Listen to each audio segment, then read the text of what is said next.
Just absolutely wonderful to hear that live on Six Music. Mark Kozelek and Katie Song.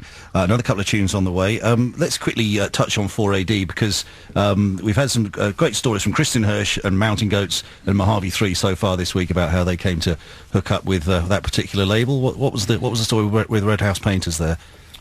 Well, God, it was like probably maybe 15 years ago now, I think. Probably 1990 or 91. We were in San Francisco playing some opening shows with a band called American Music Club. And Mark just became a big fan of our band, and you know, I know that on some tours that he was doing, he had taken a demo tape of ours around on the tour. And I guess at some point while he was over here, a journalist named Martin Aston asked him, you know, what kind of music that he was listening to, and he mentioned us. I guess at that point Mark happened to have a cassette with him of our music, and he played some for Martin Aston, and Martin said, this guy's got to send me a copy of this.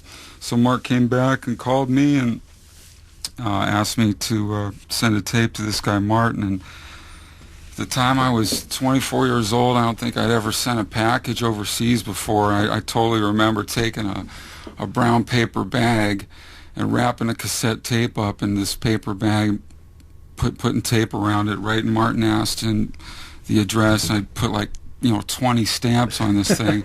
I just dropped it into a mailbox, you know, and really didn't think that it would get there. But probably about 6 months later, a guy with a British accent named Ivo called and left a message on my answering machine saying he was from a label called 4AD, which at the time I'd never heard of. But you know, within I picked up that phone call, and 3 or 4 months later we had our first record out with 4AD, Down Colorful Hill. He was good at that. Kristen Hirsch tells a story of him leaving various messages when he was trying to get hold of the throwing muses. Oh, with me it was one, because I remember I was in the bathtub. I was soaking in the bathtub, just dreading that I had to go into work that day. I just remember this English accent. I was listening, and he said record company. I jumped out of the bathtub, and that was you know, but within that conversation he had decided he was going to put a record out with us. And so of the demo that we sent, had a lot of songs on it. He picked 6 that he liked, and a few weeks later he was in LA and showed me some album artwork, and we just kind of went from there. And next thing you know, we were opening for the Pale Saints, and that's it. All got started, you know.